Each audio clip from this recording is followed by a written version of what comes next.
voudrais vous parler des annonces de Bruno Le Maire la semaine dernière sur les questions budgétaires. Je vais peu parler du fond. J'ai demandé à Bruno Le Maire et au ministre Cazenave de venir devant la commission des finances, ce qui sera fait le 6 mars, pour les interroger sur les coupes sombres budgétaires qui touchent à la fois des domaines essentiels comme l'environnement, le climat, le transport, l'énergie, les questions sociales, les questions d'éducation.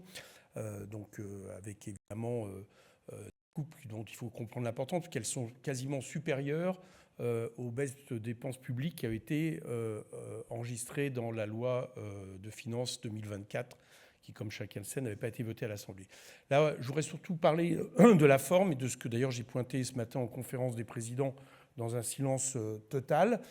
J'ai supposé qu'au moins il n'y avait pas, j'allais dire, de désaccord avec ce que je disais, parce que si dans les textes, le gouvernement est dans les clous, c'est-à-dire qu'effectivement, il y a 1,5% d'annulation de crédit, donc il y a moins d'1,5% par rapport au budget global, y compris les fonds spéciaux, donc on est dans les clous par rapport à l'article 14 de la loi organique.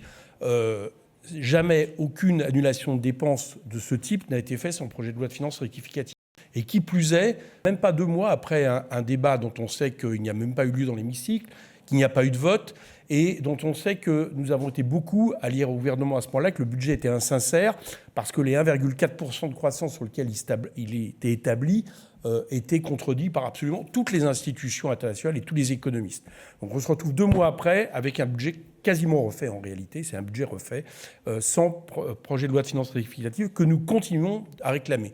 Et alors pour la deuxième anecdote, mais qui n'en est pas une et qui montre à mon avis la manière dont le gouvernement considère le Parlement, c'est que l'article 14 oblige à ce que le gouvernement prévienne les 2 commissions finances, Sénat et Assemblée, pour information, disent-ils, pas transmission, information sur ces décrets d'annulation avant qu'ils ne sortent au journal officiel.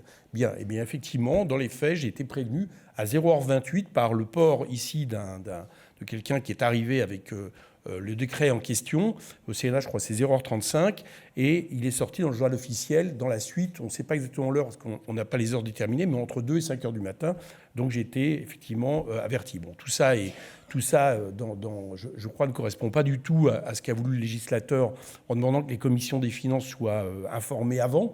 Et je trouve que ça montre bien finalement, vous m'excuserez ce terme, mais le foutage de Parlement généralisé que ce gouvernement utilise par rapport à l'Assemblée. Voilà, c'est incorrect. Et quand je le dis, je pense que je parle au nom d'une très large majorité de la Commission des finances sur cette façon de faire. On reviendra sur le fond la semaine prochaine avec la commission que je tiendrai le 6 mars. Merci.